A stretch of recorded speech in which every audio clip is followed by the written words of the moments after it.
پڑھتے اور پڑھاتے ہیں۔ دوسری گفتگو ہمیں اس محلے والوں سے کرنی ہے، اور تیسری بات پورے مسلم سماج کو ایک پیغام دینا چاہتے ہیں۔ یہ تین باتیں ہم آپ کے سامنے کریں گے۔ سب سے پہلی بات کہ یہ علاقہ، یہ لوکیلٹی اور یہاں رہنے والے تمام لوگ بہت قابل مبارکباد ہیں، اور انہیں شکر ادا کرنا چاہیے کہ ان کے اس محلے اور علاقے میں ایک چھوٹا سا ادارہ ہے جس ادارے میں صبح شام اللہ کا نام لیا جاتا ہے۔ جس وقت آپ کی زبان سے اللہ کا لفظ ادا ہوتا ہے، اس وقت آپ کا رشتہ ساتوں آسمان سے بلند عرش الہی پر جلوہ افروز اللہ کی ذات سے وہ تعلق قائم ہوتا ہے۔ تو اگر صبح شام یہاں اللہ کی کتاب پڑھی جاتی ہے، پڑھائی جاتی ہے، تو اس خطے کا اور اس علاقے کا تعلق اللہ کے عرش سے جڑ جاتا ہے۔ اس لیے یہاں اللہ کی رحمتیں برستی ہیں، اللہ کی طرف سے برکتیں نازل ہوتی ہیں، اور نہ جانے کیسی کیسی آفتیں اور مصیبتیں جن کا آپ تصور نہیں کرتے وہ آپ کے اس علاقے پر دستک دینا چاہتی ہیں۔ وہ آفتیں آپ کے گھر بار کو اجاڑنا چاہتی ہیں، لیکن اللہ کے اس کلام اور اللہ کے اس نام کی نسبت سے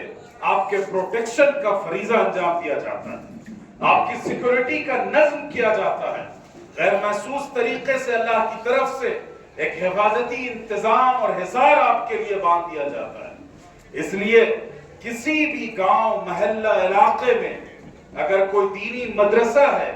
جہاں صبح شام اللہ کی کتاب اور آقا جناب محمد رسول اللہ صلی اللہ علیہ وسلم کا نام لیا جاتا ہے، تو آپ شکر ادا کریں اس ادارے کا، آپ اس کی قدر کریں، اس کا تعاون کریں، اور اگر کوئی کمی بیشی ہو تو اسے نظر انداز کریں، اور اگر کوئی غلطی قابل اصلاح ہو تو اصلاح کے جذبے کے ساتھ شخصی طور پر ان کو آگاہ کریں، لیکن ان کے خلاف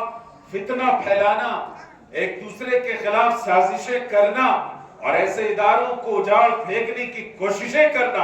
یہ اللہ سے جنگ کے برابر ہے، یہ اللہ کے خلاف بغاوت کے برابر ہے، یہ اللہ کے نام لینے والے اداروں کو نیست و نابود کرنے کے برابر ہے۔ اور یاد رکھیے گا کہ جو لوگ اللہ کے خلاف سینہ سپر ہوتے ہیں وہ تباہ و برباد کر دیے جاتے ہیں، انسانی تاریخ سے ان کا نام مٹا دیا جاتا ہے، انہیں نشان عبرت بنا دیا جاتا ہے۔ اس لیے تمام اہل محلہ، چاہے مرد ہوں، خواتین ہوں، انٹلیکچوئلز ہوں، پڑھے لکھے ہوں، خواندہ اور ناخواندہ ہوں، صرف اس نسبت پر اس چہار دیواری کا احترام کیجئے گا کہ یہاں اللہ کا نام لیا جاتا ہے۔ بیت اللہ،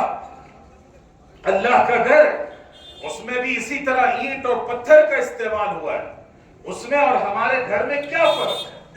فرق یہ ہے کہ ہمارے گھر اور در و دیوار کی نسبت ہم سے اور بیت اللہ کی نسبت اللہ کی ذات سے، اسی لیے اس کا وہ مقام ہے، اسی لیے اس کی وہ عزت و احترام ہے۔ تو آپ بھی اس نسبت کا ہمیشہ لحاظ رکھتے رہیے، اللہ تعالیٰ اس نسبت کے احترام کی بنیاد پر آپ کو وہ کچھ عطا کریں گے جس کا آپ تصور اور امیجنیشن نہیں کر سکتے۔ دوسری بات ہمیں ان طلبہ سے اور مدرسے کے اساتذہ سے کرنی ہے جو لوگ اللہ کی کتاب کو اپنے سینے میں محفوظ کرتے ہیں۔ آپ نے دیکھا کہ 9 طلبہ نے جو بڑے کم سن ہیں،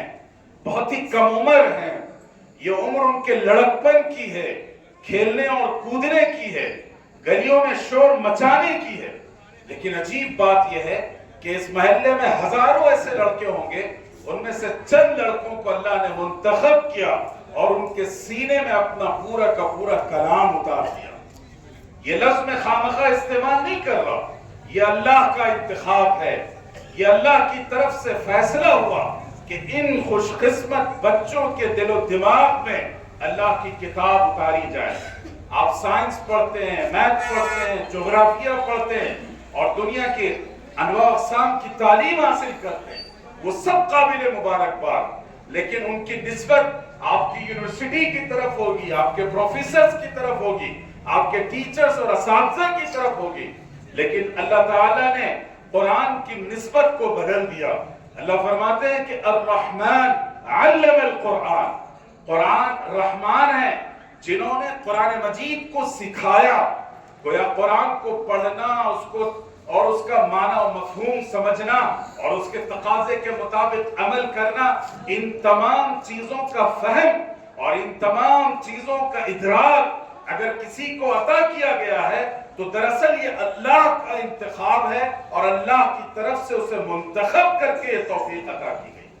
تو یہ بچے یہ اپنی مرضی سے حافظ نہیں بنے، یہ اپنے والدین کی خواہش سے حافظ نہیں بنے، اس ادارے میں صرف داخلہ لینے کی وجہ سے حافظ نہیں بنے. ورنہ کتنے بچے مدرسوں میں داخل کیے جاتے ہیں اور سال ہوتے ہوتے تک کتنے نکل جاتے ہیں. ان بچوں کے سینے میں اگر قرآن محفوظ ہوا تو یہ اللہ تعالیٰ کا ڈیسیژن تھا، اللہ کا فیصلہ تھا، اور اللہ نے ان معصوم بچوں کو منتخب کیا تھا اپنے کتاب کے الہام کے لیے اور اس کے القاء کے لیے. دوسری بات، عام زبان میں حافظ کے معنی ہوتے ہیں حفاظت کرنے والا یا یاد کرنے والا. تو حافظ قرآن کا مطلب یہ ہوا کہ جس نے قرآن مجید کو زبانی یاد کر لیا. مفکر اسلام حضرت مولانا ابو الحسن علی ندوی رحمۃ اللہ علیہ بہت عجیب بات کہتے تھے اور اکثر لوگوں کا ذہن اس جانب نہیں جاتا ہے. حضرت مولانا علی میاں فرماتے تھے کہ جو شخص قرآن مجید کا حافظ ہوتا ہے وہ قرآن کے پروٹیکشن کا کام نہیں کرتا بلکہ اللہ تعالیٰ قرآن کے ذریعے سے اس کے تحفظ کا کام کرتے ہیں، اس کے پروٹیکشن کا کام کرتے ہیں. تو یاد رکھیے گا، جو لوگ اپنے سینے میں اللہ کی کتاب کو محفوظ رکھتے ہیں، چاہے پورا کا پورا قرآن مجید یاد کر لیں، قرآن مجید کا کوئی حصہ یاد کر لیا جائے تو اللہ کی کتاب آٹومیٹیکلی اس کے تحفظ کے لیے، اس کے سیکورٹی کے لیے، اس کے پروٹیکشن کے لیے اپنا کام کرنا شروع کر دیتی ہے. تو یہ اس حیثیت سے بھی خوش نصیب ہیں تمام تر اساتذہ اور طلبہ کہ انہوں نے اللہ کی کتاب کو یوں محفوظ کیا کہ اللہ کا ایک غیبی نظام ان کی حفاظت کے لیے کارگر ہو گیا. تیسری بات انہی الفاظ سے کہنی ہے، آپ دنیا کے سب سے خوش قسمت اور خوش بخت طلبہ ہیں، آپ سے بڑھ کر کوئی قسمت والا نہیں ہے. یہ بات میں کسی حسن ظن کی بنیاد پر، مبالغے کی بنیاد پر، ایگزیجریشن کی بنیاد پر نہیں کہہ رہا ہوں، بلکہ یہ بات ہم کہہ رہے ہیں ان ثبوتوں کی بنیاد پر جو اللہ اور اس کے رسول نے فراہم کیے ہیں. یاد رکھیے گا، دنیا میں ایک سے ایک اسکالر ہیں، ذہین لوگ ہیں، انٹلیکچوئلز ہیں، بہت ہی آؤٹ اسٹینڈنگ صلاحیتوں کے مالک لوگ ہیں، بڑے بڑے سائنٹسٹ ہیں، لیکن آج تک دنیا میں کوئی ایسا ڈاکٹر، کوئی انجینئر، کوئی آئی ٹی پروفیشنل یا دنیا کے کسی بھی واک آف لائف کا ایکسپرٹ ایسا نہیں پیدا ہوا جس نے اپنے سبجیکٹ کی پوری کتاب اپنے سینے میں محفوظ. جو لوگ سرجری پڑھتے ہیں ان سے پوچھ لیجئے کیا انہوں نے اپنے سلیبس کی کتاب کو فرسٹ پیج سے لے کر لاسٹ پیج تک کیا اپنے سینے میں وہ محفوظ کر پائے؟ نہیں کیا. ہاں، اس کے فارمولے یاد ہیں، اس کے اصول اور پرنسپلز یاد ہیں، اس کی بنیادی باتیں یاد ہیں، لیکن جو اصل ٹیکسٹ ہے، جو اصل نص ہے، اسے کوئی یاد نہیں کرتا. دنیا میں صرف ایک کتاب ہے اور وہ اللہ کی کتاب جس کو ہر بچہ، مسلمانوں میں سے بہت سے بچے جو اسے پورا کا پورا یاد کرتے ہیں. یہ صرف قرآن مجید کا نصیب ہے، یہ صرف قرآن مجید کے بارے میں اللہ کا فیصلہ ہے. دنیا کی کوئی کتاب ایسی نہیں ہے جسے یاد کیا جا سکے اس طرح. میں آپ کو مثال دوں، آج سے 10-15 سال پہلے ناگپور میں پورے آر ایس ایس کی لابی نے ایک سیلیبریشن رکھا تھا. سیلیبریشن کس بات کا تھا کہ ایک خاتون جو ہندو پنڈت تھی، انہوں نے ویداس کے 200 اشلوک زبانی یاد کر لیے تھے. تو پورے ملک سے سیلیبریشن کے لیے لوگ جمع ہوئے کہ ہماری دھارمک پستک کے 200 اشلوک انہوں نے یاد کر لیے، حالانکہ اس میں سینکڑوں اور ہزاروں اشلوک ہیں. اور ہمارے ہاں ہر گھر میں ایک حافظ ملے گا جو اللہ کی کتاب کی ہزاروں آیتوں کو زبانی یاد کرتا ہے. میں ایک بار